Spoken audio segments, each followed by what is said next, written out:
보게 되는데요. 우리가 지금까지도 말씀을 하나님 나라에 대한 것들을 생각해 보면서 생각해 보았겠지만, 많은 사람들이 하나님 나라 이러면 머리에 뭘 떠올릴까요? 굉장히 크고 굉장히 화려하고 굉장히 강력한 어떤 나라를 하나님 나라라고 생각하겠죠. 그죠? 당연히 여러분들이 지난 5번, 4번 이렇게 저하고 같이 하면서 하나님 나라가 다르다, 하나님 나라는 우리의 익숙한 세상의 질서와 다르다 하는 것을 여러 번 이야기했지만, 그래도 늘 여러분들이 머릿속에 그래도 하나님 나라 하면 굉장히 화려하고 굉장히 크고 강력한 무엇, 이렇게 생각하려고 하는 경향이 우리 속에 이렇게 켜켜이 묻어 있죠. 여러분, 실제로 예수님 당시에 유대인들이 하나님 나라를 기다렸어요. 하나님의 나라가 이 땅에 오기를 간절히 기다렸는데, 그들이 생각하는 하나님 나라는 무엇이었습니까? 로마 제국을 무너뜨리고, 그들이 눈에 가시처럼 미워했던 헤롯 왕가를 무너뜨리고, 그들이 그처럼 기다렸던 다윗과 모세 같은 위대한 하나님의 사람이 등장해서 다시 언약 백성, 언약 국가 이스라엘을 다시 회복해내는 그런 꿈들을 이스라엘은 다 꾸고 있었어요.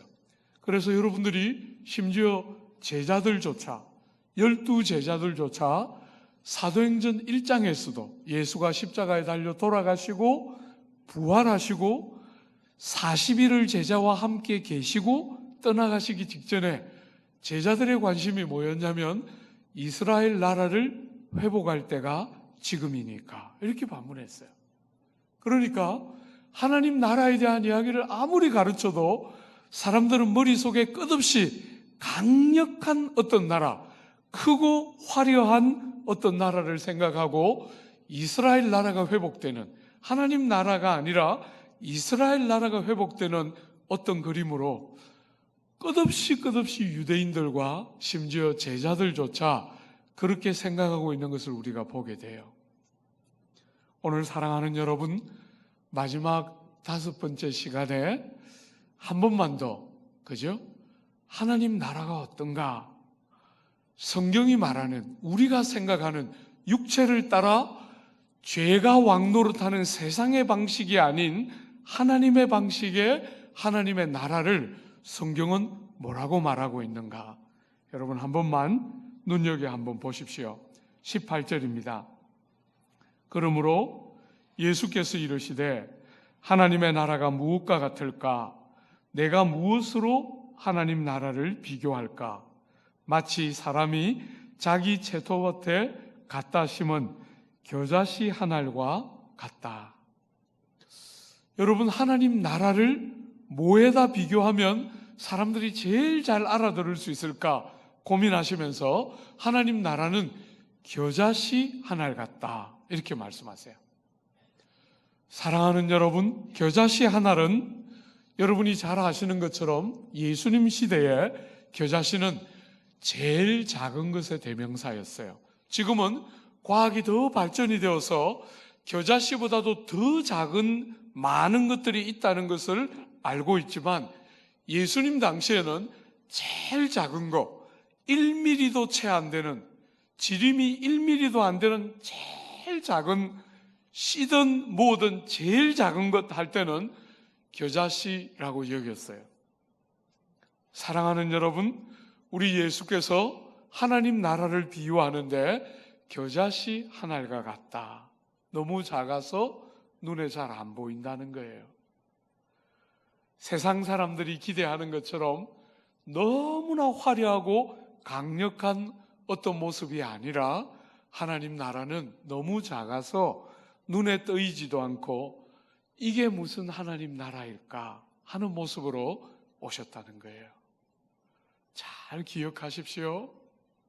여러분, 저는 조국 교회가 너무나 핵심적인 것들을 자꾸 잃어가는 중에 성경이 말하는 방식으로 하나님 나라를 생각하지 않고 육체의 방식으로, 세상 사람들이 보기 좋은 것이 믿음에도 유익할 거라고 생각하는 그 세상적인 사고방식이 교회를 부패시키는 핵심 중에 하나예요. 성경적으로 사유하지 않고 육신의 방법으로 이렇게 하면 좋을 거라고 생각하는 그것이 교회를 얼마나 망가뜨리는지 몰라요. 주 안에 사랑하는 여러분, 주님은 하나님 나라를 비유하시기를 겨자씨 한 알 같아서 너무 작고 사람이 아무리 주목해서 보려고 해도 잘 안 보이는 그런 모습으로 하나님 나라가 이 땅에 왔다, 이렇게 말씀하세요. 여러분, 이것은 그야말로 우리가 믿고 우리가 따르는 우리 구주 예수에 대한 이야기는 바로 겨자씨 한 알 이야기예요. 여러분, 예수가 이 땅에 오시는데 예수는 하나님이고 사람이에요. 여러분 가운데 혹시나 예수가 하나님인 것은 믿겠는데 사람인 것은 잘 못 믿겠다, 예수가 사람인 것은 믿겠는데 하나님인 것은 못 믿겠다 하는 사람 계시면 여러분은 아직 성도가 아니에요. 기독교는 그분이 하나님이시고 동시에 사람이시다, 이렇게 가르쳐요. 정말 얼마나 많은 사람이 그 진리에 걸려 넘어지는지 몰라요. 그런데도 여러분, 교회는 숱하게 피를 흘려가면서 그 진리를 절대로 타협하지 않고 2000년의 역사 동안 지켜왔어요. 하나님의 아들이 세상에 왔는데 어떻게 왔어요? 어린아이로 말구유에 왔어요. 그게 기독교예요. 사랑하는 여러분, 하나님 나라를 이 땅에 가지고 하나님의 아들이신 그분이 이 땅에 오셨는데 말구유의 어린아이의 모습으로 오셨어요. 여러분, 제가 목사로서 제가 제 스스로를 칭할 때 제가 제일 좋아하는 이름은 설교자라는 이름이에요. 저는 그저 정말 목사도 너무 영광스럽게 여기지만 저는 설교자라는 말을 제가 제일 좋아하는 목회자의 호칭이 제 개인적으로는 설교자라고 말할 때 저는 제일 행복해요.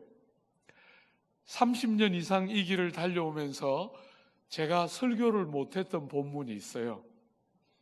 여러분, 누가복음 2장에 예수의 그 어린 시절에 대한 이야기를 하시면서 키가 자라고 지혜가 자랐다, 이렇게 말씀하셨을 때 제가 그때 36살이었는데 제가 그 본문 설교 못했어요. 너무너무 고통스러웠어요. 여러분 보시는 것처럼 저는 늘 본문을 그냥 쭉쭉 순서에 따라 강해하는데 그 본문 강해해야 될 때 저는 그 설교 못했어요. 도무지 예수님이 키가 자랐고 지혜가 자랐다, 하나님이신 그분이 지혜가 컸다, 도무지 설교할 수가 없었어요. 제 평생에 제일 괴로운 본문으로 남아있어요. 지금은 이제 설교하라면 간혹 이것저것 할 수 있겠는데 그 시절엔 정말 그 본문으로 무슨 설교를 해야 될지 자신이 없어서 결국은 주일날 앞두고 다른 본문으로 설교했어요. 그래서 아주 처참한 실패감을 안겨줬던 본문이 그 누가복음 2장이었어요. 여러분, 예수가 하나님의 아들이시고 하나님 나라를 이 땅에 가지고 오셨는데 겨자씨 한 알 같은 방식으로, 세상이 기대하는 그런 방식으로 오신 것이 아니라 겨자씨 한 알 같아서 이게 무슨 하나님 나라야, 이렇게 말하는 방식으로 하나님 나라가 왔다는 거예요. 하나님이시고 하나님의 아들이신데 말구유에 여러분과 저와 똑같은 몸을 가지고 이 땅에 오셨어요. 여러분, 누가복음 1장에 보면 그 예수의 탄생 사건을 다루기 전에 또 다른 한 인물이 탄생하는 스토리가 누가복음 1장에 나와요. 누가 태어나죠? 제가 오늘 새벽 예배 마치고 떡 내려가니까 우리 집사님, 똘똘하게 생긴 집사님 한 분이 성경이 읽어지네, 그거 하신다는 거예요. 제가 어제 여러분들 보고 성경 안 읽는다고 막 혼을 냈는데 이렇게 잘 읽는데 왜 그러세요? 용서해 주십시오. 사랑하는 여러분, 성경 많이 읽는 여러분, 누가복음 1장에 누구의 탄생이 또 나오죠? 그죠? 여러분 그 세례 요한의 탄생 기사가 등장하는 그 누가복음 1장에 보면 아버지 사가랴가 천사의 고지를 받고 믿음으로 반응하지 못하자 말을 못하게 돼요. 말을 못하다가 아이의 이름을 뭐라고 할까 하고 할 때 엄마가 요한이라고 하고 아빠에게 다시 물을 쓸 때 말을 못하니까 칠판에다가 요한 하고 쓰자 아버지의 입이 풀리면서 말이 시작됐어요. 그러자 모든 동네 사람들이 두려움을 가지고 이 아이가 장차 어떤 아이가 될까 두려워하면서 세례 요한을 맞이하는 대목을 우린 누가복음 1장에서 봐요. 사랑하는 여러분, 세례 요한만 해도 특별한 형태의 출생을 경험해요. 그런데 우리 예수님은 그런 어떤 탄생 스토리 하나 없이 평범하게 여러분하고 저하고 똑같은 몸을 가지고 이 땅에 말구유의 겨자씨 한 알같이 이 땅에 오셨어요.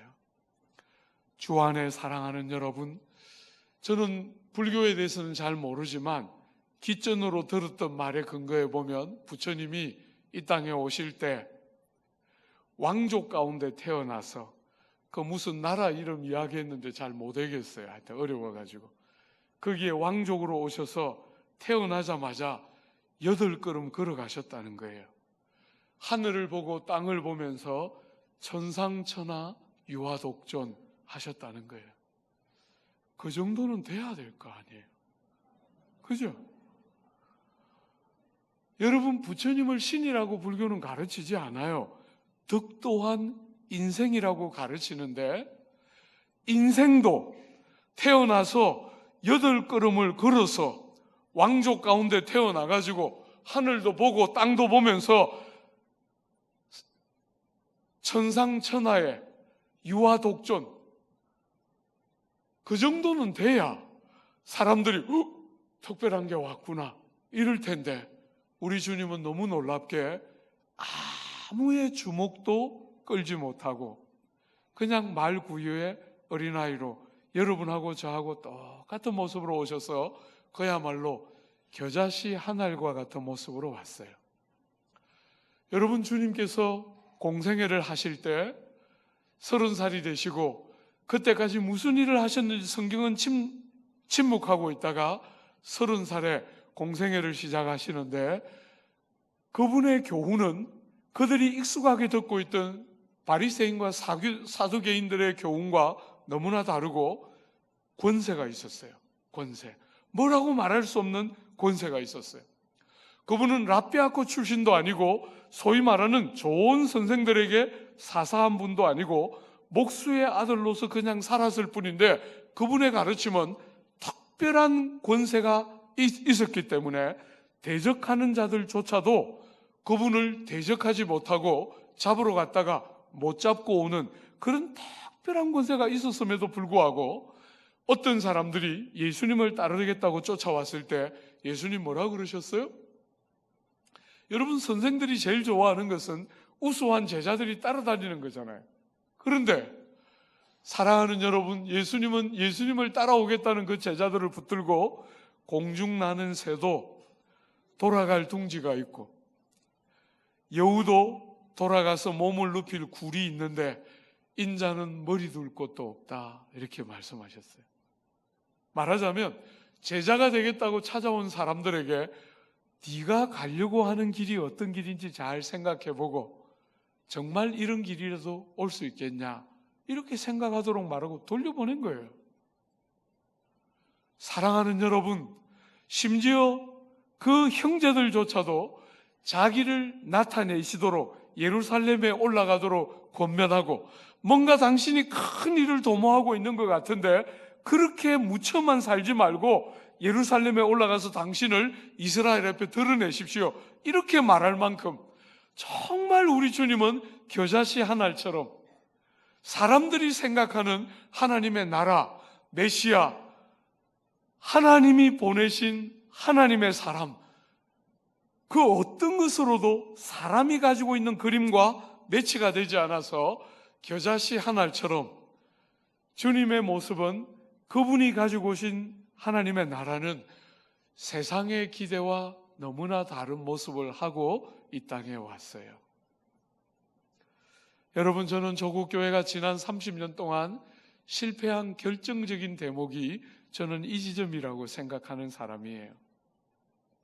조국 교회는 안 믿는 사람에게 말할 거리가 있는 기독교가 되도록 만들고 싶어 했어요. 예수 믿었더니 복 받았다. 예수 믿었더니 병 나았다. 예수 믿었더니 나도 잘 되고 내 남편도 잘 되고 내 자식도 잘 되고 내 일가 친척이 다 잘 됐다. 이런 방식으로 세상의 매력적인 기독교를 만들고 싶어 했어요. 근데 여러분들이 성경을 읽어보면 우리 주님의 스토리는 그 어디에도 그런 방식으로 사람들을 끌려고 하는 부분이 없어요.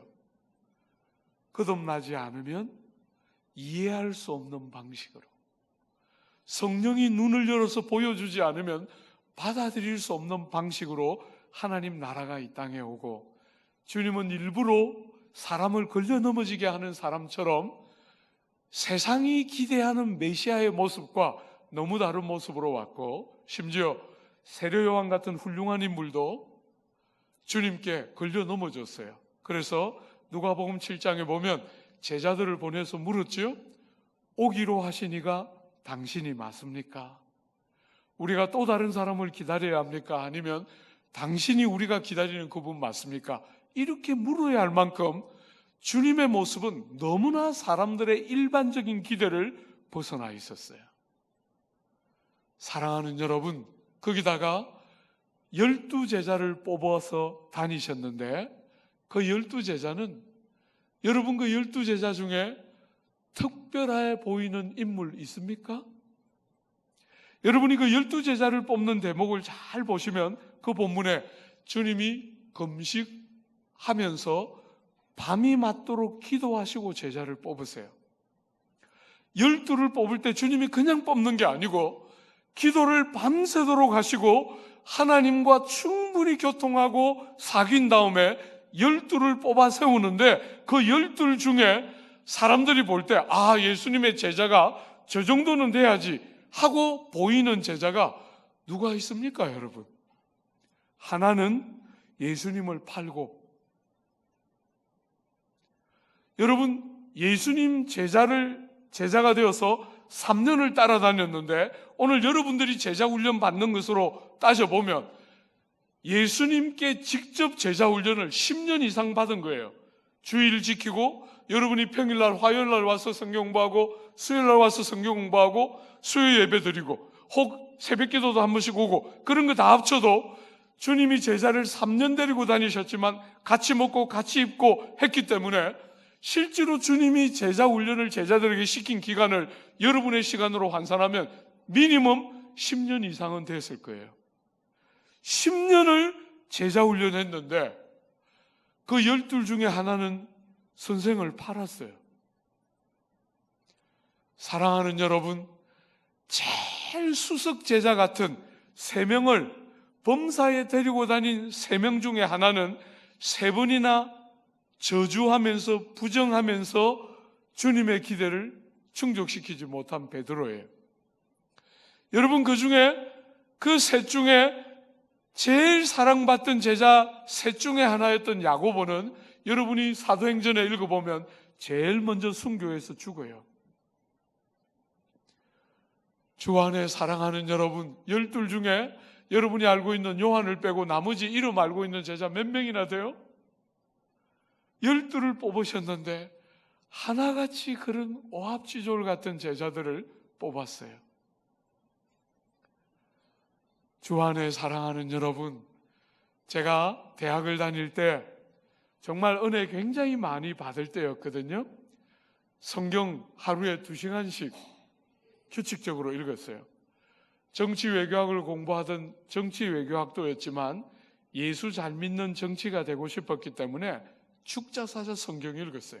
하루에 2시간씩 열심히 성경 읽고 정말 은혜 많이 경험할 때였는데, 제가 다니던 그 대학, 제가 그 캠퍼스를 너무너무 좋아하고 아꼈는데 해가 뉘엿뉘엿 질 때 되면 제가 그 캠퍼스를 거닐면서 기도했어요. 구석구석 사람 없는 데를 거닐면서 기도하고 이 구석구석을 거닐다가 이렇게 도서관으로 다시 내려올 때쯤 되면 응답이 자주 왔던, 정말 주님과의 그 사귐과 교통을 많이 누렸던 그 시절에 제가 어리광처럼 예수님께 질문했어요. 주님, 하고 많은 사람 중에 하필이면 왜 주님을 판 가룟 유다 같은 것을 제자로 뽑았습니까? 제가 주님께 질문했어요. 여러분, 그렇게 기도 응답들이 속히 오던 그때 주님이 제가 대학을 졸업하고 신대원을 졸업할 때까지 응답하지 않으셨어요. 영국에 유학을 가고 너무 뜻밖의 옥스퍼드라는 곳에서 목회를 하게 됐을 때, 그때 주님이 10수년 전에 했던 그 기도를 상기시키시면서 네가 그때 유다 왜 데리고 다녔는지 물었지? 그러시면서 제가 그때 목회하면서 너무너무 힘들어가지고, 너무너무 힘들어서 내가 이 목회를 어떻게 할 수 있을까? 나 같은 걸 왜 목사로 삼았는지 이해할 수도 없고 너무 좌절되어서 많이 울고 있을 때, 정말 사람을 사랑하는 게 얼마나 힘들었는지, 왜 그렇게 특별한 사람들을 보내주는지 그냥 너무나 힘들어서 저 사람 좀 어떻게 좀 다른 교회 보내달라고 기도 아무리 해도 응답 안 하시고, 손을 한 번만 살짝 비틀었다가 놔달라고 아무리 기도해도 응답 안 하시고. 여러분, 제가 단임 목회를 하기 전에는 부흥사들이 와서 간증하면서 기도했더니 변화됐다는 사람 제가 숱하게 들었는데, 저는 목회하는데 거의 안 바뀌더라고요. 거의 안 바뀌고 아무리 울면서 기도해도 주님 저보고 말씀하셨어요. 얘야, 쟤는 나도 포기했으니까 네가 바뀌는 게 빠르겠다. 너무 답답했어요. 나는 왜 이래 영빨이 없나? 나는 왜 이래 영빨이 없나? 부흥사들은 다 기도하니까 응답해서 바뀌고 막 손도 한번 비틀었다 놔주시고 그렇게 하시던데, 나는 아무리 기도해도 막 저 사람들은 나도 포기했으니까 네가 바뀌는 게 좋겠다 하실 때 막 너무 좌절됐어요. 여러분, 그날도 많이 울고 있었는데, 사람이 사랑하기가 너무너무 힘들어서 많이 울고 있었는데 주님 말씀하셨어요. 내가 왜 가룟 유다 데리고 다녔는지 알겠나? 이렇게 말씀. 와, 그때 정말 저는 제 평생에 내가 부름받은 길이 어느 길인가 보였어요. 그렇게 사랑하는 제자에게 버림받는 그 길을 가신 그분의 자취를 따르도록 내가 부름받고 있었구나.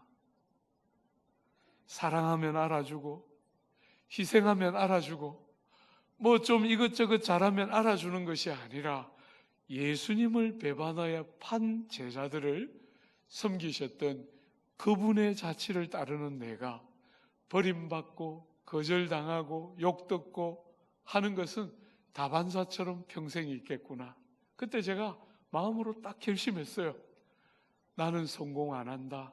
이 목회에 나는 절대로 성공하는 목회 안 한다.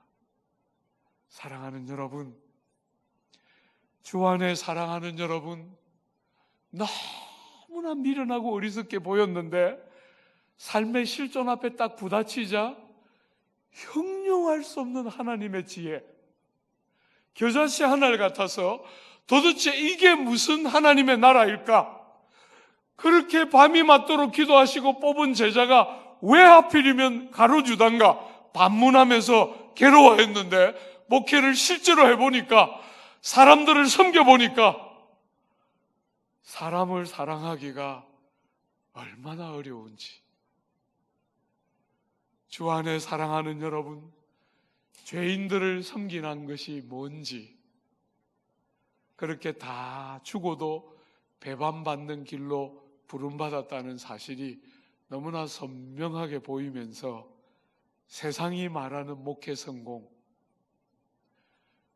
텔레비에 얼굴이 나가고 테이프가 수백 장 수천 장 찍히고 유명한 목사로 사람들이 알아주고 설교집을 내고 그런 거 안 해도 되겠구나 하는 생각이 36살 첫 단임지에서 그냥 뼛속 깊이까지 절절히 알겠더라고요. 나보고 뭐 하라고 하시는지 보이더라고요. 세상은 다 성공하는 목회가 있다고 말했지만 어쨌거나 저는 눈에 딱 보이더라고요.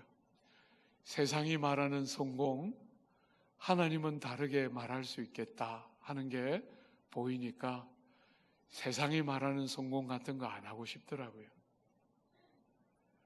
주 안에 사랑하는 여러분, 하나님 나라가 왔는데 겨자씨 한 알처럼 12제자를 밤이 맞도록 기도하고 뽑으셨는데 어디 하나 내세울 만한 학벌, 능력, 외모 그 어떤 것도 제대로 갖추지 못한 오합지졸 같은 12를 불러서 당신의 나라가 시작되기 시작하니까 그 어디에 그 나라가 강력하고 로마 제국을 이기고 그 어디에 하나님의 나라가 그곳에 정말 임하고 있는지 누가 상상이라도 했겠습니까?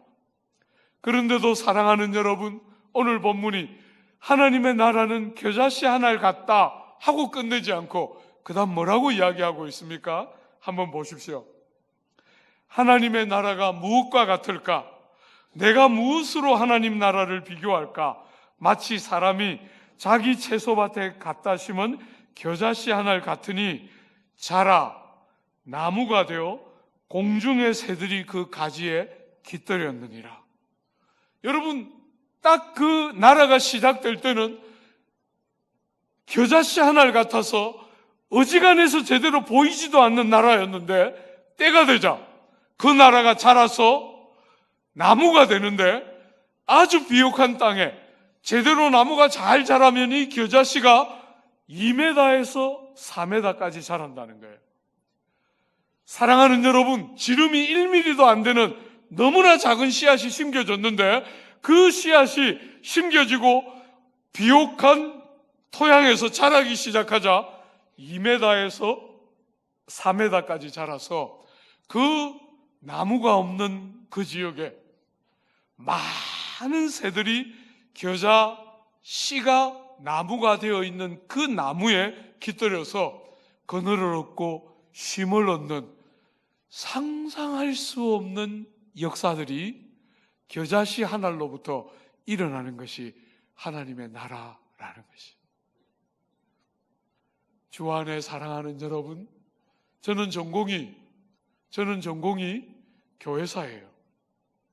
영국 가서 영국의 16세기 종교개혁사, 여러분과 제가 몸담고 있는 장로교 종교개혁이 어떻게 일어났는가 하는 거 연구하고 왔어요. 사랑하는 여러분, 저는 교회사를 연구하면서 오늘 본문에 있는 이야기는 교회사 그대로 축소판과 같다 이렇게 느껴져요. 여러분, 예수께서 십자가에 달려 돌아가실 때까지 제자들이 끝까지 기다렸던 건 뭐겠어요? 보란듯이 죽은 자를 살리시고 그 권능을 행하시고 보리떡 5개와 물고기 2마리로 그 수많은 사람들을 먹이시고 바람 부는 풍랑이 있는 바다 위를 걸어오셨던 그 예수를 떠올리면서 제자들이 십자가에 달려 죽는 순간에도 제자들이 기도했던 것은 기적이 일어나서 예수가 그 십자가 위에서 뚜벅뚜벅 걸어 내려와서 보란듯이 빌라도를 불러서 빌라도, 너 이 녀석 이렇게 사람 보는 눈이 없어? 아내를 통해서 이미 힌트를 그만큼 줬는데 아직도 아내 말도 들을 줄도 몰라? 이러면서 군밤 한 대 딱 때리고 정신 좀 차려, 정신 좀. 뭔가 모르는 특별한 역사를 제자들은 끝까지 기다리면서 특별한 역사들을 기다렸을 텐데 그들의 모든 기대가 다 무너지고 예수는 죽었어요. 그리고 너무 처참하게 무덤에 묻혀서 사흘을 그 땅에 그대로 있어요. 주 안에 사랑하는 여러분, 주님이 부활하고 다시 살아나시고 제자들을 만났을 때 제자들이 몇 명 남겨져 있었어요? 120명 남아 있었어요. 그죠? 마가다락방에 120명이 같이 모여서 남아 있어요. 여러분이 아시는 것처럼 주님이 부활하시고 승천하신 다음에 초대교회는 그 핏덩어리 같은 120명밖에 안 남겨져 있는 예수조차도 부활해서 하나님 우편으로 가시고, 기둥같이 여기던 베드로도 핍박과 투옥을 반복하면서 역사의 무대로부터 사라지기 시작하고, 여러분, 바울 같은 너무너무 위대한 하나님의 일꾼들이 혜성같이 등장했다가 순교의 제물로 바쳐져서 AD 60년이 지나기 시작하면 교회는 기둥 같은 일꾼들이 다 죽어요. 순교하고 로마 제국의 그 서슬프른 핍박 앞에 핏덩어리 같은 교회가 그 핍박을 통과해 지나가야 돼요. 여러분 가운데 역사에 관심이 있는 사람들은 알겠지만 인류의 역사에서 가장 강력한 제국 중에 하나는 로마 제국이에요. 사랑하는 여러분, 그 강력한 로마 제국이 이 핏덩어리 같은 120명 조금 이쪽 저쪽에 있는 그 몇 안 되는 그 조그만 교회를 나라가, 제국이 힘을 가지고 핍박하기 시작하니까 교회가 살아남을 가능성이 있겠어요? 여러분이 교회사를 공부해 보신 분들은 알지만 교회가 120명의 교회가 로마 제국의 핍박만 있었어도 혹 살아날 가능성이 있을지 모르겠어요. 여러분, 그 초대교회사를 공부해 보면 너무 놀랍게도 로마 제국만 핍박한 게 아니에요. 교회 안에서 이단들이 일어나요. 여러분, 신약 성경에 기록되던 이 시대에 이미 벌써 이단들이 일어났어요. 그래서 요한일서 같은 성경들은 그런 이단들을 겨냥하면서 글이 쓰여진 대표적인 서신 중에 하나예요. 사랑하는 여러분, 그 요한일서 같은 서신은 어떤 이단을 겨냥해서 쓰여졌지요?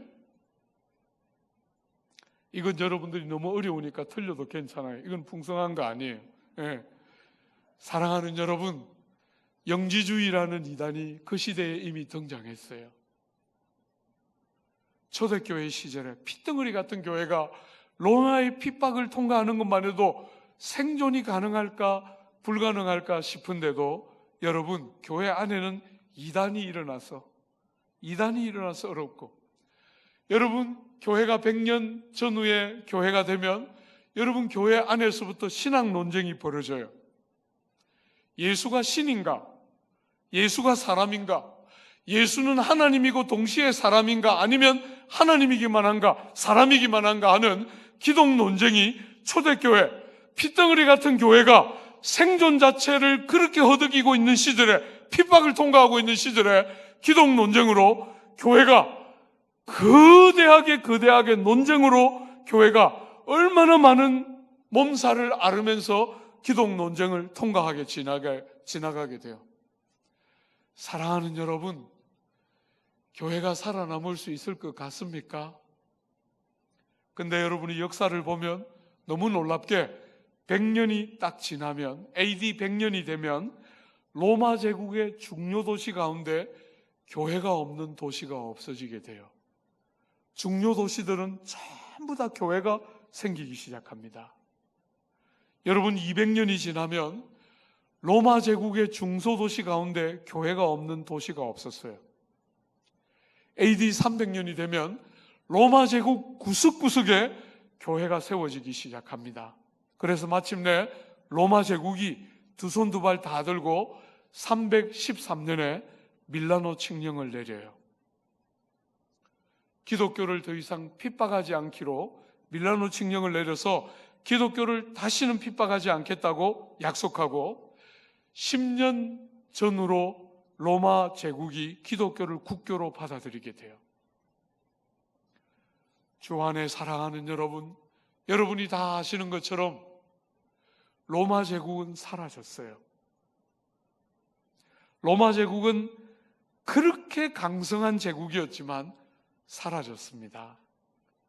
근데 사랑하는 여러분, 하나님 나라를 예표하는 교회를 한번 보십시오. 교회는 예루살렘, 그 조그만 땅덩어리, 누구도 주목하지 않는 그 작은 지역에서 시작된 이 예수의 사건은 여러분이 아는 것처럼 바울을 거쳐서 로마로 들어가서 로마 제국의 심장부인 로마에까지 교회가 세워지고 그곳에 기독교 바울이 쓴 서신 가운데 가장 영광스러운 서신 중에 하나인 로마서를 여러분 바울이 개척한 교회가 아니에요. 로마에 있는 그 교회는 바울이 세운 교회가 아닙니다. 누가 세웠는지 우리는 모릅니다. 로마 제국의 심장부에 이스라엘에서 시작된 예수에 대한 스토리, 누구도 주목하지 않아서 겨자씨 하나를 같았던 그분의 이야기가 로마 제국의 심장인 로마에 가서 로마 제국 자체를 정복하고 로마 제국은 사라졌어요. 그런데 이 교회는 로마를 정복하고 로마를 거쳐서 여러분이 잘 아는 것처럼 독일 땅으로 가고 독일 땅을 거쳐서 영국 땅으로 갑니다. 영국은 400년 동안 해가 지지 않는 나라였어요. 여러분 언제 기회 나면 영국 한번 가보세요. 영국 가면 여러분들이 너무 기가 막힌 일을 볼 거예요. 영국은 먹을 게 하나도 없어요. 영국에서 제일 맛있는 것은 감자와 당근이에요. 그거 빼고는 먹을 게 아무것도 없어요. 여러분 피쉬앤칩스라는 말 혹시 들어보셨어요? 영국에 영국 사람들이 길거리 가면서 늘 손에 이렇게 신문지 같은데 뭐 이렇게 싸서 들고 가면서 막 먹는 거 있어요. 그게 피쉬앤칩스예요. 말하자면 생선가스와 뭡니까? 감자튀김. 그걸 피쉬앤칩스라 그래요. 사랑하는 여러분, 그게 영국의 제일 대표적인 음식이에요. 집사람하고 저는 영국이 우리에게 두 번째 고향 같은 그리운 곳이에요. 한 번씩 홈식이 생길 만큼 영국은 너무 그립고 보고 싶어요. 근데 가면 이틀을 못 지나서 음식이 물리기 시작해요. 여러분, 저는 어디를 가나 현지 음식을 먹는 사람이에요. 저는 여행 다닐 때 김치 싸다니고 뭐 밥 싸들고 이런 거 절대로 안 하는 사람이에요. 어디를 가도 현지 음식 먹는데 영국은 안 됩니다.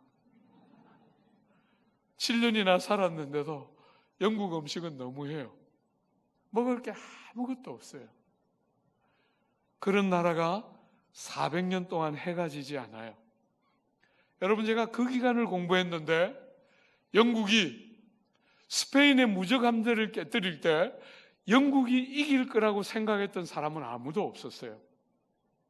여러분, 그 당시에 해전, 지중해의 패권을 누가 잡는가 하는 해전이 중요한데 그 지중해의 패권을 놓고 영국과 스페인이 싸울 때 모든 사람들은 스페인이 이긴다고 생각했어요. 왜냐하면 그 당시 전쟁은 큰 배의 크기와 그 큰 배가 쏘아대는 환포의 위력을 가지고 전쟁이 끝났기 때문에 스페인의 무적 함대를 이길 수 있는 함대는 없었어요. 근데 여러분, 영국의 잔 드레이크라는 품행이 그렇게 품행이 단정하지 않은 약간 끌렁끌렁한 잔 드레이크라는 희한한 인물이 하나 딱 등장해서 그 잔 드레이크가 지중해에서 패권을 놓고 스페인하고 전쟁할 때 작으나 아주 빠른 배를 만들어내요. 그래서 스페인 무적 함대를 완전히 무력화시켜요. 포를 쏘아야 되는데 작은 배가 신속하게 스페인 함대 옆에 붙어 있기 때문에 포를 쏠 수가 없어요. 포가 완전히 유명무실화되면서 무적 함대가 완전히 괴멸되면서 영국이 지중해의 패권을 잡게 돼요. 여러분, 그 시기가 언제인지 아십니까? 여러분이 이름을 한 번씩 다 들어봤을 텐데 그때가 위대한 청교도들의 시대입니다. 사랑하는 여러분, 세상의 역사는 왕들과 제국들과 장군들과 존 드레이크 이야기를 하지만 저는 역사를 그렇게 보지 않습니다.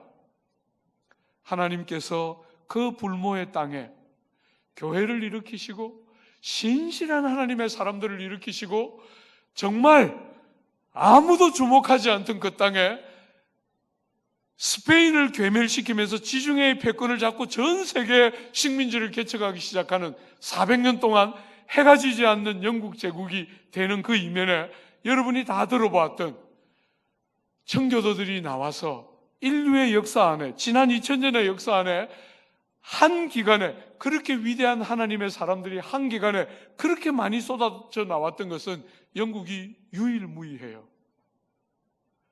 위대한 부흥의 시대를 경험하면서 영국은 지중해의 패권을 잡고 그 영국이 가는 곳마다 복음이 같이 갔어요. 오늘 우리의 역사의 관점에서 제국주의에 대한 비판을 하기 때문에 죄송한 부분도 있지만, 사랑하는 여러분, 어쨌거나 그 시대의 역사를 볼 때 복음을 위한 하나님의 특별한 섭리였다고 저는 봐요. 사랑하는 여러분, 영국을 지나서 미국으로, 미국을 지나서 여러분들이 다 보고 있는 한국으로, 한국을 지나서 중국과 인도로, 그죠? 지금 중국이 많은 핍박을 통과하고 있지만 저는 하나님이 끊임없이 중국을 사용할 거라고 기대하고 있어요. 그리고 요즘 인도 쪽에서 일어나고 있는 심상찮은 영적인 움직임, 복음이, 여러분 한번 잘 생각해 보십시오. 겨자씨 한 알처럼 아무도 주목하지 않은 그분의 이야기가 예루살렘을 넘어서, 로마를 넘어서, 독일을 넘어서, 영국을 넘어서, 미국을 넘어서, 한국을 넘어서 중국과 인도로, 여러분 눈치가 빠른 분들은 눈치를 챘겠지만 복음은 계속해서 서진하고 있습니다. 서진. 여러분이 역사를 좁게 보면 복음이 이쪽으로 갔다가 저쪽으로 갔다가 이쪽으로 갔다가 저쪽으로 갔다 하지만, 역사를 전체로 큰 흐름을 놓고 보면 복음은 계속해서 서진하고 서진하고 서진하고 서진해서 한국까지 왔고, 중국을 거쳐서 인도를 거쳐서 조금만 더 가면 예루살렘이에요. 주 안에 사랑하는 여러분, 저는 오늘 제가 이렇게 한 번씩, 어쩌다가 한 번씩 외부의 집회를 나가요. 외부의 집회를 나가면 조국교회 구석구석에 사람들이 말은 하지 않지만 사람들의 영혼 속에 깊은 냉소와 좌절, 그들의 영혼 속에 말은 하지 않지만 뭐라고 말할 수 없는 절망과 낙심과 냉소와 패배주의가 조국교회 구석구석에 스며들어 있는 거 보여요. 여러분, 제가 지난 8월 말에 제 모교인 총신에 가서 신대원생들을 데리고 개강 수련회 했어요. 학교가 총장님 때문에 벌집 쑤셔놓은 것 같이 몸살을 앓다가 너무너무 고통하는 그 학교에서 오라 해서 열리를 젖혀놓고 갔어요. 갔더니 아니나 다를까 동생들이 그냥 채플 시간에 앉아 있는데 전부 이런 모습이에요. 그래, 한번 해봐라. 네가 왔나? 한번 해봐라. 이런 표정으로 다 앉아 있어요.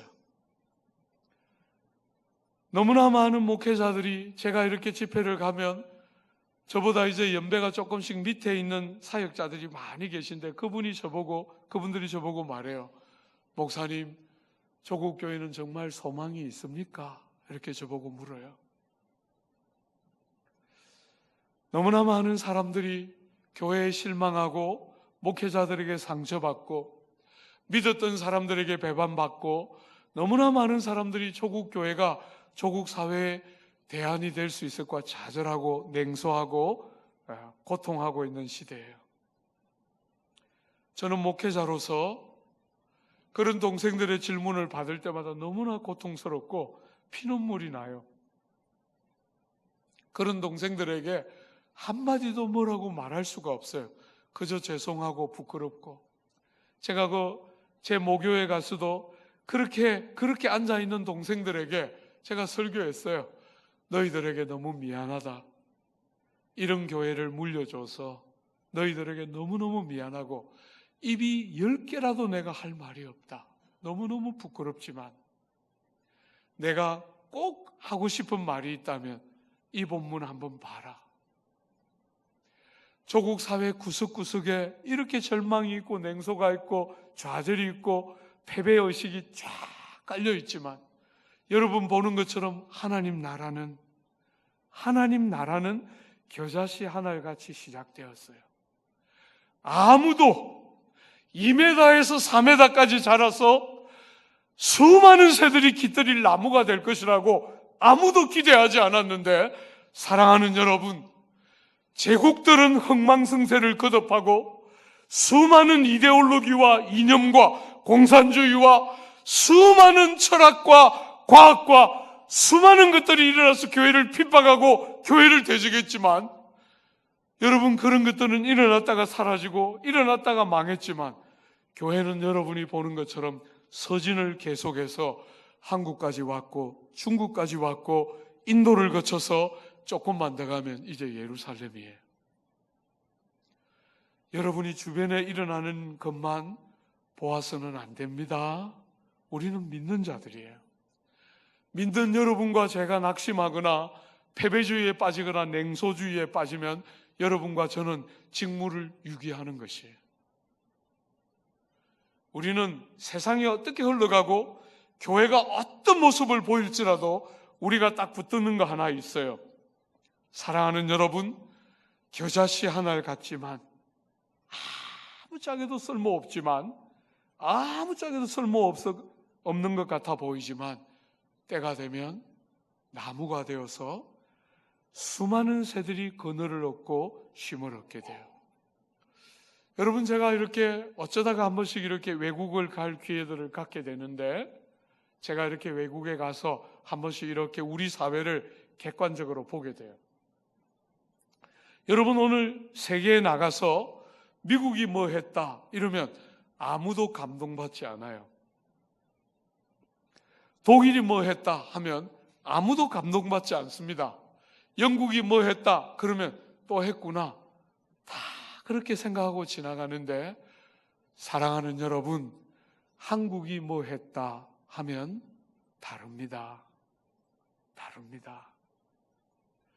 여러분이 조국 사회는 식민지를 겪은 사회예요. 국권을 잃었습니다. 우리는 나라 잃은 서름이 뭔지를 아는 백성입니다. 여러분, 그것도 모자라서 나라의 허리가 잘라져서 반토막 나서 남과 북이 이념의 볼모가 되어서 남과 북이, 동족이 금세기 전쟁 가운데 가장 처참한 전쟁을 우리는 이 땅 위에서 경험한 나라입니다. 여러분들이, 제가 어릴 때만 해도, 여러분 제가 10살 되기 전만 해도 우리는 생존 자체를 염려해야 되는 나라였어요. 그런데 사랑하는 여러분, 오늘은 온 세계에 한류가 흐르기 시작하는, 여러분, 동남아 쪽에 한류가 흐를 때는 저는 그럴 수 있다 생각했어요.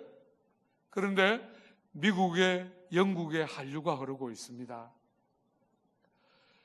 여러분, 저는 조국 땅을 이렇게 보면서 너무나 많은 사람들이 조국 사회를 보고 좌절하고 낙심하는 오늘과 같은 시대에 조금 더 객관적이고 과학적인 눈들의 변화가 필요하다, 이렇게 생각합니다. 제가 이렇게 외부를 다니면 한 번씩 동생들이 저에게 질문합니다.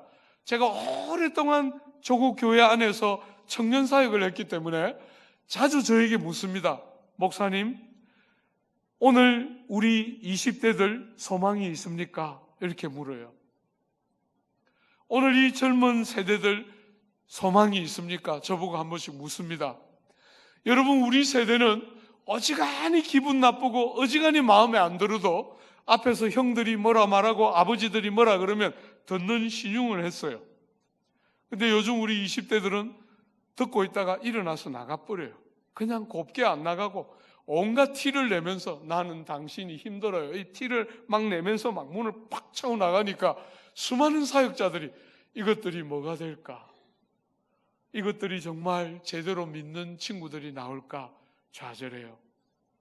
근데 여러분, 저는 오랫동안 청년들을 붙들고 씨름했던 사람으로서 저는 생각이 좀 다릅니다. 여러분, 우리 때는 제일 잘하면 아시아에서 3등, 5등 했어요. 아시아에서. 근데 지금은 제일 잘하면 세계에서 1등 합니다. 저는 늘 마음으로 생각했어요. 우리는 다리가 너무 짧아서 절대로 피겨는 안 된다 이렇게 생각했는데 연하가 딱 나와서 쫙 하니까 짧아도 되더라고요. 그죠? 여러분, 제가 늘 우리가 올림픽 같은 거 하면 수영 같은 거는 우리가 이 발이 작아서, 여러분 외국 사람들 발 한번 봐요. 이 발이 우리 발이 아닙니다.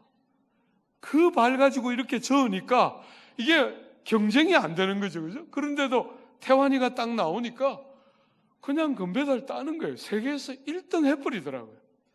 여러분, BTS가 이번에 유엔에 가서 연설했을 때 전 너무 감격적이었어요. 그 내용은 너무 부실해서 제가 저 나쁜 놈들 예수 좀 믿었으면 좋겠는데, 내용이 너무 부실한, 그냥 세상에서 일반적으로 할 수 있는 그 아주 빈약한 내용의 연설을 했지만, 내용보다 제 마음을 감동시켰던 것은 그 아이들이 그 자리에 섰다는 거예요. 유엔에서 한국 아이들이 서서 전 세계를 겨냥해서 연설을 하는 시대가 온 거예요. 사랑하는 여러분, 여러분들이 경험하고 있는 조국 교회는 여러분들을 실망시키고 넘어뜨리고 있는 너무나 많은 부분들을 목사로서 부끄럽고 죄송하게 인정하지 않을 수가 없어요. 저는 조국 교회에 핑계가 필요하다고 생각하지 않아요. 납작 엎드려서 하나님의 처분을 기다리고, 할 말이 없는 우리가, 아무 자격도 없는 우리가 이 많은 복을 주셨는데 교만하고 악하고, 정말 이런 이 조국 교회의 현 주소가 너무 죄송하고 부끄럽지만, 사랑하는 여러분, 그러나 한번 세상이 돌아가는 거 한번 보세요. 냉소하고 패배주의에 빠지고 그렇게 할 때인지 한번 보세요. 성도만 달라지면, 교회만 달라지면 길이 다 닦여 있다는 것이 보이지 않습니까? 길이 다 닦여 있다는 게 보이지 않습니까? 잿더미였는데 누가 주목했습니까? 여러분, 제가 20년 남짓 전에 유학을 처음 떠났을 때 제 사랑하는 친구들, 영국 친구들이 저보고 말했어요. 나 한국 간다? 나이 많은 영국 친구가. 나 한국 간다? 어떻게 아누? 아버지가 6.25 참전했다는 거예요. 여러분, 어떤 친구가 저에게, 이 피부 색깔이 다른 저에게 와서 물었어요. 한국은 어디 있누? 아프리카 오른쪽이가 왼쪽이가? 이렇게 물었어요. 진짜 말 그대로예요. 어디 있는지도 모르고 관심도 없는데 몇 년이 지나자 BBC가 특집 방송을 열었어요. 한국이 세계에서 물동량이 11번째, 13번째 많은 나라 이러면서 그 한국 특집을 다루는데, 제가 군부 독재를 겪으면서 나라에 대한 분노와 억울함을 켜켜이 가지고 있던 제가 그 BBC 보면서 막 깨어졌어요. 나라가 어떻게 달라지고 있는가, 세상이 나라를 어떻게 보고 있는가 보기 시작했어요. 사랑하는 여러분, 여러분과 저만 변화되면, 다른 게 아니라 오랜 역사가 우리에게 보여주는 것처럼 교회가 교회답고 성도가 성도답고 성경의 가르침에 충실하고 성경에 헌신된 성도들이 나오기 시작하면, 영국이 그랬던 것처럼, 미국이 그랬던 것처럼, 조국 땅에 이 정말 잿더미로 아무도 이 땅이 이렇게 될 거라고 아무도 기대하지 않았는데, 여러분이 우리가 첫날 저녁에 생각했던 그대로 은혜로 값없이 우리같이 자격 없는 것들에게 아무것도 우리 안에서도 공로를 찾거나 자격을 찾거나 조건을 찾을 만한 어떤 제목도 우리 안에 없었는데, 왠지 모르지만 너무나 불쌍히 여기셔서 하나님이 이렇게까지 우리를 세워놨는데 버리기 위함이다 이렇게 말하는 것이 합당합니까? 겨자씨 하늘 같은 하나님의 나라가 제국을 이기고, 제국은 흥망성쇠를 경험하면서 역사의 무대에 사라지고, 공산주의가 맹위를 떴을 때 교회는 다 죽는 것 같았는데 중국이 열리자 지하에 얼마나 많은 건강한 성도들이 존재하는지 온 세계가 보고 감격하고, 주 안에 사랑하는 여러분, 교회가 다 망할 것 같은데 희한하게, 사랑하는 여러분, 희한하게 교회는 망하지 않고 제국들은 다 망했지만 교회가 살아났던 거 여러분이 역사 안에서 보는데, 오늘 조국 교회의 현실과 경험만 가지고 여러분이 낙담하고 냉소에 빠져 있겠습니까? 말씀 딱 붙들고 믿음의 신실한 싸움을 감당할 사람이 나와야 할 거 아니에요. 언약의 말씀을 적용시켜 주시기를, 겨자씨 한 알 같은 티끌 같은 우리를 이렇게 존귀케 하시는 아버지의 마음에 합한 성도와 교회가 되도록 납작 엎드려서 핑계대거나 합리화하거나, 교회가 얼마나 착한 일도 많이 하는데 교회가 스스로 PR을 안 해서 그런 것처럼 사람들은 교회가 착한 일 하는 거 말도 하면서 다녀야 된다 말하지만, 저는 그렇게 생각지 않아요. 교회가 그런 방법으로 힘을 얻어서 여론의 지지를 받아서 교회가 강성해졌던 적은 한 번도 없어요. 여러분, 스페인의 무적함대를 깨뜨리고 지중해의 패권을 영국이 잡을 때 어떤 일이 있었는지 아십니까?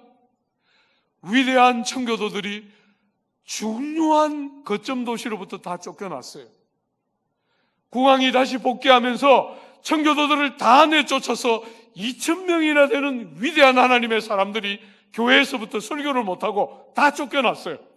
그들이 도시에서는 더 이상 목회를 할 수 없어서 시골로 다 흩어져서 그들이 가는 곳마다 시골에 교회가 생기면서 시골에서부터 온 영국이 뒤집어지기 시작해요. 가장 대표적인 사람이 리차드 박스터예요.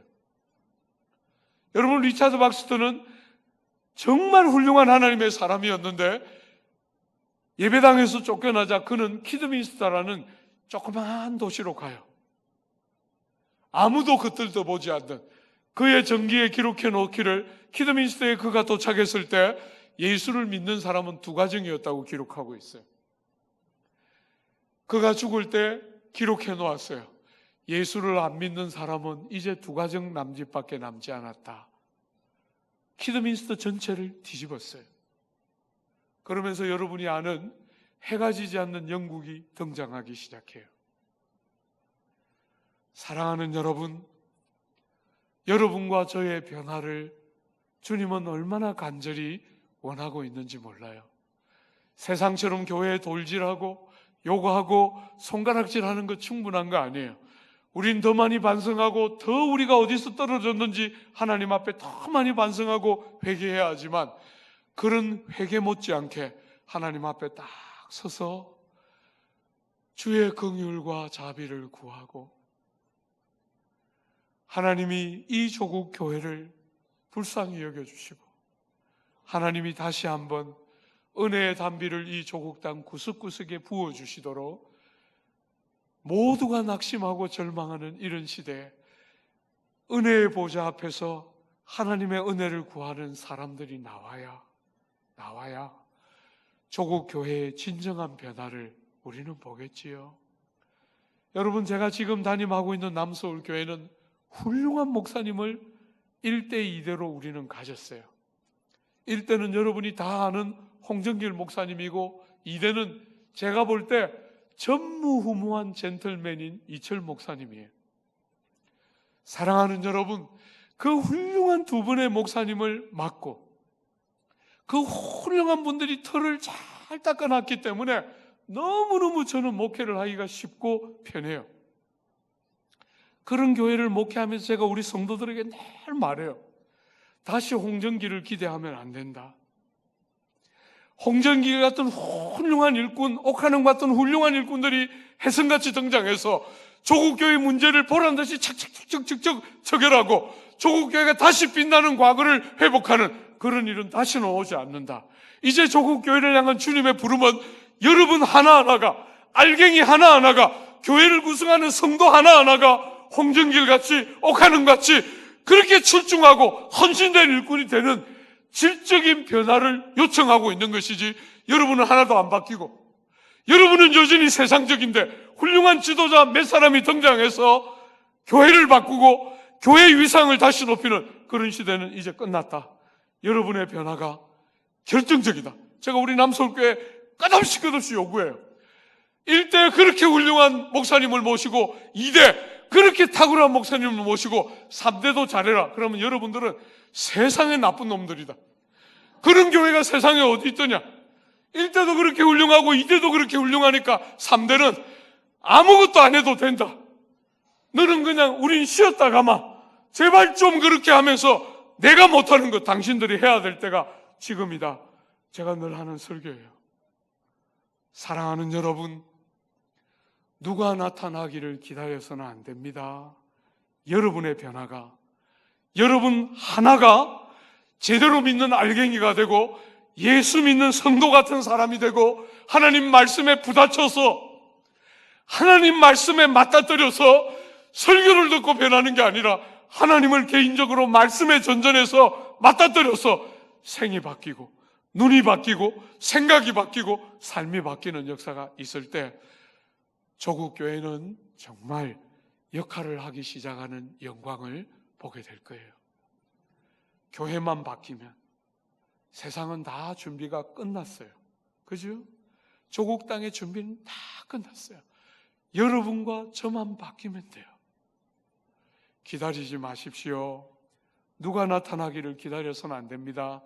여러분이 바뀌고 제가 바뀌는 것이 오늘 조국 교회의 너무너무 중요한 변화의 핵심이에요. 시간이 많이 갔지만 남아있는 하나의 주제만 짧게 한 번만 더 봐요. 여러분, 우리 예수께서 하나님 나라를 어디에 비유할까 고민하면서 겨자씨 한 알에다 비유했을 뿐 아니라 그 다음 본문 한번 보세요. 여러분 20절과 21절 같이 한번 읽어볼까요? 또 이르시되 내가 하나님의 나라를 무엇으로 비교할까?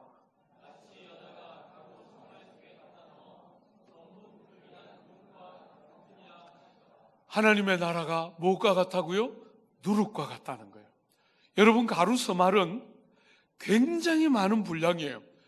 장정들이 100명은 능히 먹을 만한 굉장히 많은 분량인데 그 많은 분량의 가루를 만난 빵을 만들기 위해서 누룩을 넣을 때 누룩을 얼마만큼 넣으면 됩니까? 조금만 들어가면. 여러분이 누룩을 넣지 않고 빵을 만들어 보신 분 혹 계신지 모르겠지만 저는 어릴 때 호떡을 만들어 먹으려고 누룩 안 넣고 한번 만들어 봤어요. 여러분 다 경험해 보셨겠지만 그렇게 떡을 만들면 절대로 맛난 떡이 나오지 않아요. 뽀송뽀송하고 물기가 살아있는 맛난 쫄깃쫄깃한 맛난 떡은 이 누룩이 들어가서 부풀려야만 맛난 떡이 만들어져요. 그런데 여러분 100명이 넘는 많은 장정들이 먹을 그 많은 가루 서말에 누룩을 얼마만큼만 넣으면 돼요? 조금만 들어가면 가루 서말 전부를 부풀려요. 여러분, 이것은 앞에 있는 비유와 거의 비슷하지만 강조가 달라요. 여러분, 겨자씨 한 알의 비유는 하나님 나라의 외적인 팽창을 보여주는 비유예요. 그런데 이 누룩의 비유는 뭐지요? 내적인 능력을 보여주는 비유예요. 사랑하는 여러분, 하나님 나라가 이 땅에 오면, 여러분의 삶에 들어오면 여러분의 삶이 어떻게 바뀌는가 하는 그 능력과 하나님 나라가 임한 결과를 보여주는 것이 바로 이 누룩의 비유예요. 사랑하는 여러분, 조국교회가 성도들이 이렇게까지 좌절하고 냉소하고 절망하는 이유는 믿었던 사람들이 여러분을 실망시키고 목회자들이 여러분을 넘어뜨리기 때문만이 아니라 여러분 자신 안에서 발견되는 느리고 더딘 변화 때문일 거예요. 여러분이 이래놓고 말은 못하지만 여러분 자신이 너무 바뀌지 않잖아요. 그죠? 여러분 자신이 너무 더디 바뀌는 거예요. 눈물을 흘리면서 예배당 문을 열고 나갔는데 나가면 금방 잊어버려요. 오늘 목사님 뭐라 하셨노? 설교 참 은혜로웠는데 내 내용은 뭐고? 다 잊어버려요. 재미있게 들은 예화 몇 개밖에 기억 못하고 문 열고 나가면서 그냥 말씀 다 내려놓고 또 오겠습니다 하고 나가요. 대부분의 사람들이. 그리고 울며 불며 결심했는데 나가서 무너져요. 오늘 새벽에 혹시 그런 분들 없습니까? 사랑해야지 하고 나갔는데 하나님 저것은 예외예요. 이런 사람 만난 사람 혹시 없어요? 다른 건 모르겠는데 저 사람은 절대로 안 됩니다. 사랑하는 여러분, 여러분들이 말씀 듣고 그렇게 울고 그렇게 다졌는데 나가면 금방 여러분을 넘어뜨리는 제목들이 이쪽 저쪽에서 일어나고 우리는 많이 좌절하고 절망하게 돼요. 여러분, 저도 목회를 하면서 많이 울었어요. 제가 남서울 교회에서는 주일날마다 40분밖에 설교를 못해요. 40분. 설교 시간만 40분이에요. 우리 집 사람이 평생 지난 30년이 넘는 세월 동안 해왔던 늘 빠지지 않는 레퍼토리는 짧게 해라. 제가 설교하러 이렇게 외부에 집회하러 가면 짧게 해, 설교. 길게 하면 안 돼. 늘 지금까지 30년 넘게 하는 말이에요. 여러분, 제자들 교회에 있을 때는 1시간씩 설교했어요.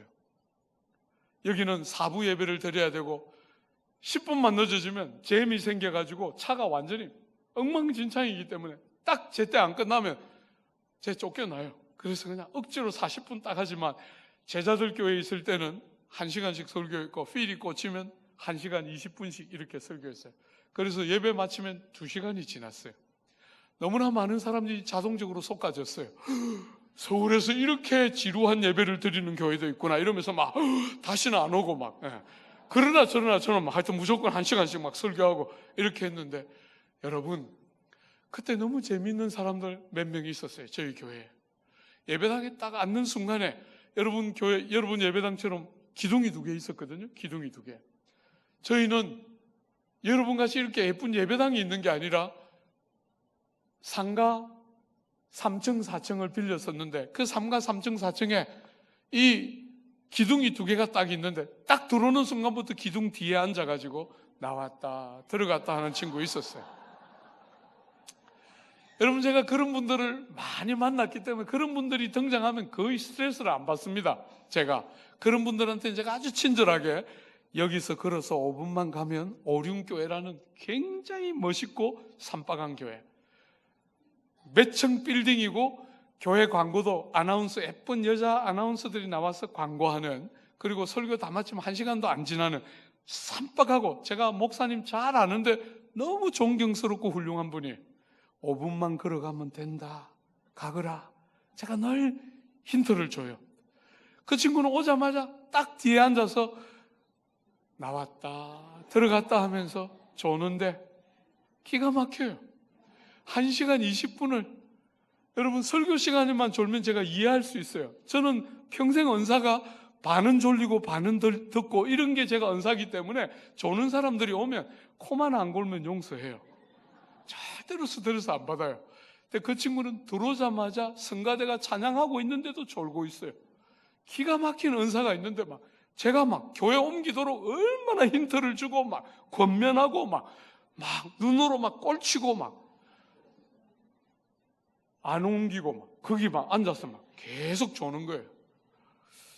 사랑하는 여러분, 어느 날 딱 한 깨달음이 왔어요. 우리 예수, 우리 위하여 십자가에 달려서 완전한 값을 지불하셨잖아요. 그죠? 우리의 모든 죄값을 예수가 다 대신 지불하셨는데 저 사람이 예수 믿는데 안 변하고 있다면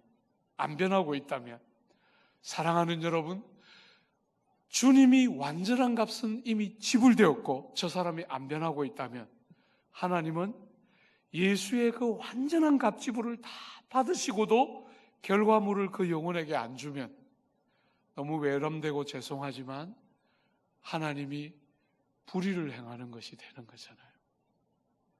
어느 날 그 깨달음이 딱 왔을 때 들어오자마자 졸고 있는 그 친구가 다른 눈으로 보이기 시작했어요. 다른 눈. 그래서 제가 설교했어요. 그 주일에. 여러분이 안 바뀌고 이렇게 즐기니까 제가 너무 기쁩니다. 안 바뀌고 막 얼마나 즐기고 막 그런 사람은 막 끝까지 안 바뀌면서 막 교회를 옮기기를 아무리 권면해도 막 나는 여기에 그냥 죽도록 여기서 살다가 죽을 거예요. 이런 교회를 옮겨주면 너무 좋겠는데 절대로 안 옮기고 막 여긴 내 교회예요 이러면서 막 버티는데 얼마나 힘드는데 눈이 딱 열리는 순간에 그 사람이 거기 있다는 게 너무 감사한 거예요. 기둥 뒤에 너무너무 감사한 거예요. 여러분, 어느 날 딱 신뢰가 생기는 거예요. 저것이 저렇게 끝까지 안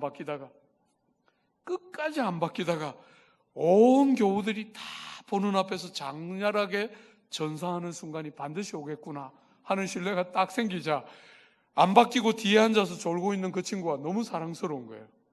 너무너무 사랑스러워서 여러분이 안 바뀌니까 제가 너무 기쁩니다 이렇게 설교했더니 별난 여집사 하나가 쫓아와서 목사님 오늘 설교할 때 어떻게 하셨는 줄 아세요? 우리가 안 바뀌니까 기쁘다 하셨는데 말 잘못하셨죠? 별난 것들이 꼭 있어요. 안 와도 되는데 분명히 알고 말했는데 꼭 와서 잘못 말한 거죠 확인하는 이상한 것들이 있어요. 여러분, 제대로 말했지요. 어느 날 신뢰가 되는 거예요. 예수가 완전한 값을 지불했는데 더디 바뀌는 것 같지만, 사랑하는 여러분, 주님이 세상이 여러분에게 하는 것처럼 여러분의 목을 딱 쥐고 죽을래 변화될래 하면 삽시간일 거예요. 그죠? 회사 쫓겨날래 너 말 들을래 이러면 여러분이 아무리 발부둥 쳐도 꼼짝 못하고 죽는 것처럼 주님이 우리 목을 딱 쥐고 변화될래 아니면 죽을래 이러면 여러분들이 바뀌는 건 삽시간이에요. 그런데 주님은 절대로 그렇게 안 하시지요. 주님은 여러분들에게 절대로 강제하지 않으세요. 평생 종살이 하던 여러분과 저를 아들인 것처럼 여러분을 다시는 두려움의 종, 억지로 여러분의 인격이 기쁘지 않은데 만족스럽지 않은데 억지로 종들이나 하는 것처럼 매맞기가 싫어서 불이익이 싫어서 어떤 것을 선택하는 것을 하나님은 죽기보다 싫어하시고 여러분의 인격의 작은 부분도 비틀거나 스키즈하거나 억누르거나 하지 않고 여러분이 깨달아서 이렇게 더디게 미련하게 깨닫는 우리들인데도 깨달아서 여러분이 깨달은 마음을 담아서 하나님 앞에 하나님 나는 이렇게 살고 싶어요 하고 하나님 앞에 여러분이 기도로 쏟아내고 며칠도 가지 못해 또 넘어지는데도 여러분이 넘어질 때 또 넘어지는 한이 있어도 여러분이 깨달아서 하나님 앞에 자원하는 심령으로 하나님 나는 이렇게 살고 싶어요 하는 그 고백들을 너무너무 즐거워하시면서 여러분의 인격의 어떤 부분도 왜곡시키지 않고 여러분을 자녀처럼 존귀하게 대하시면서 여러분의 작은 부분도 왜곡시키거나 억지로 만들지 않고 내면 깊은 곳에서부터 여러분의 본성이 바뀌어서 사랑하는 여러분, 죽은 자가 살아나도 못 믿는 이 복음을 죽은 자가 살아나서 와서 기적처럼 그 놀라운 충격적인 이야기를 해도 못 믿게 되는 이 복음을 성령이 여러분과 제 속에 생명의 말씀을 가지고 내면을 갈라서 여러분 제일 인격과 삶의 중심인 마음 중심을 바꾸어서 내면을 바꾸어서 여러분의 보는 눈과 가치가 달라지게 만들고 세상이 가치롭게 여기는 거 여러분은 정말 배설물처럼 바울이 빌립보서에서 말한 것처럼 예수 믿기 전에 귀하게 여겼던 것 예수 믿고 나니까 배설물처럼 해가 되는 것처럼 여기는 눈의 변화, 가치, 뭐가 중요하고 뭐가 가치로운가 하는 것을 너무나 다른 관점에서 보면서 생각이 달라지고 달라진 생각이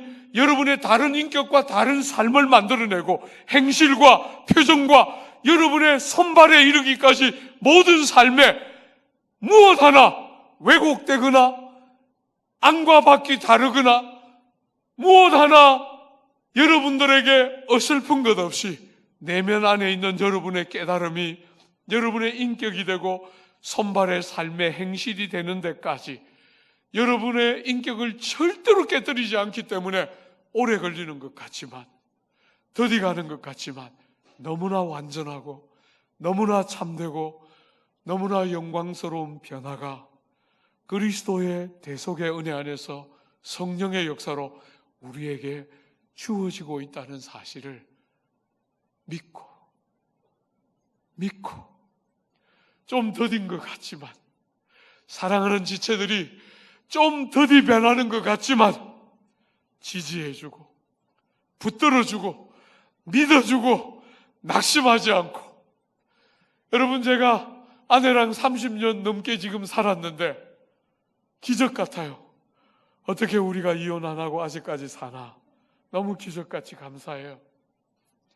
근데 여러분, 아내와 같이 이렇게 30년 넘게 가정을 꾸리고 살면서 조금씩 우리는 너무 많이 싸우고 너무 많이 실망한 커플이었는데 조금씩 보여요. 조금씩 보여요. 아내가 뭐라 그럴 때 옛날에는 비수같이 가슴에 꽂혀가지고 피를 흘리고 쓰러져서 내가 결혼을 잘했나 못했나, 이혼을 하나 마나 고민했는데, 요즘 여전히 그런 말을 들을 때 이제 보여요. 지가 뛰어야 벼룩이지. 보입니다.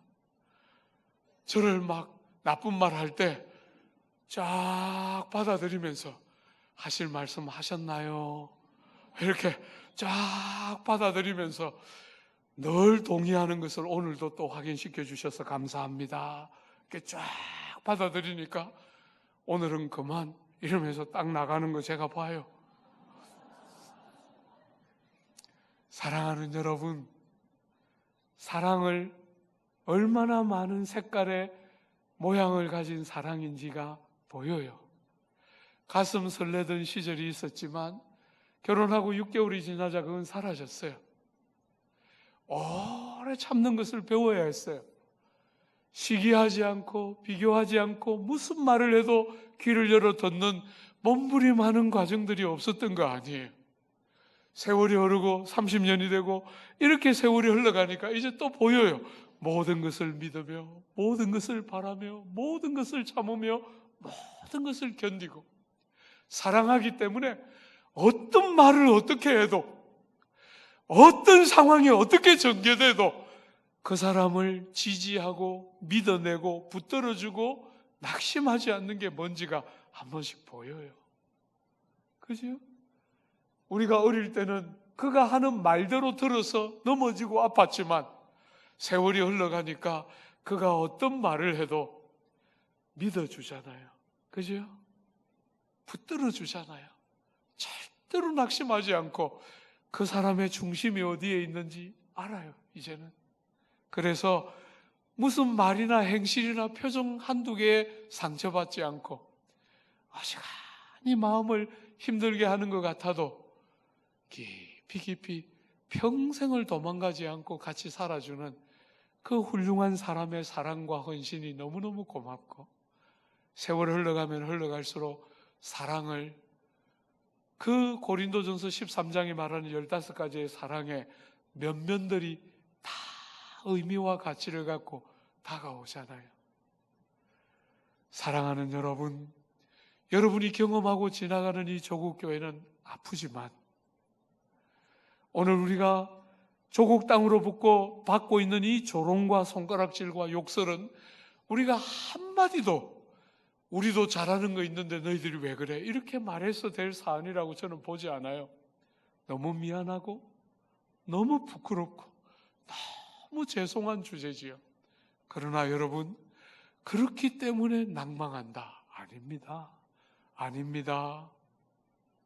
우리 예수 땅에 오셨고 우리 위하여 돌아가셨고 완전한 값이 지불되었고 더딘 것 같지만 형용할 수 없는 존귀와 영광으로 우리를 점도 없고 흠도 없이 빚어내시고 예수 그리스도의 장성한 분량이 충만한 데까지 틀림없이 우리를 데려가실 줄, 예수 때문에, 우리 때문이 아니고 교회 안에 있는 무슨 가능성 때문이 아니고 예수 때문에, 하나님의 사랑 때문에, 그 은혜 때문에 딱 견고하게 붙들고 절대로 낙심하지 않고 믿음의 선한 싸움을 싸워내면서 이렇게 패배의식과 냉소가 지배하는 조국 땅에 살아있는 생명 있는 소망과 예수가 우리에게 주신 그 대속의 영광들을 아는 생명 있는 위로가 여러분의 가슴 속에 넘쳐나서 여러분이 가는 구석구석마다 영혼들을 살려내고 여름 가뭄의 냉수처럼 사람들의 영혼을 시원하게 하는 말씀에 붙들려 있어서 사람들이 말하는 경험과 눈에 보이는 것이 아니라 약속을 붙들고 그리스도를 붙들고 소망을 말할 줄 아는 정말 복된 성도의 삶, 여러분 모두에게, 여러분의 교회 안에, 여러분의 교회를 통해서 이 수원과 영통과 용인, 절묘한 삼각지의 중간에 있는 여러분의 교회가 그 지역들을 섬겨내고 바꾸어내면서 조국 땅에 하나님의 영화로운 뜻들이 이루어지는 복락을 함께 경험하는 부흥의 영광, 여러분의 공동체에서부터 구석구석으로 흘러가는 귀한 은혜, 풍성이 있게 되기를 바라고 축복합니다. 우리 같이 한번 기도할까요? 사랑하는 여러분, 우리 한번 주님 앞에 기도합시다. 우리가 소원을 아뢰기 전에 하나님 앞에 한번 감사하는 기도 먼저 드릴까요? 참 우리 같은 것을 왜 이렇게 사랑하시는지, 진멸되어야 마땅하고 버림받아야 마땅하고 잿더미 위에 있었던 우리를, 식민지를 겪고 내전을 겪고 아직도 70년이 넘는 세월을 이렇게 쪼개져 있는 이 조국 땅을 왜 이렇게 사랑하시는지, 나같이 자격 없는 것을 왜 이렇게 사랑해 주시는지, 예수 나 위하여 세상 보내주시고 예수 나 위하여 완전한 값을 지불해 주신 거 감사하고, 들이받기지만 온 인격의 중심에서부터 행실에 이르기까지 참되고 완전한 변화가 나에게 틀림없이 있을 줄 믿고 감사하고, 사랑하는 여러분, 간구의 소원들을 아뢰기 전에 우리 먼저 다양한 제목들을 가지고 여러분의 입술로 깨달은 마음을 가지고 사랑하기 때문에 주님 앞에 감사하는 기도 먼저 한번 올려드리고 우리 같이 한 번 더 기도하려고 합니다. 기도합시다.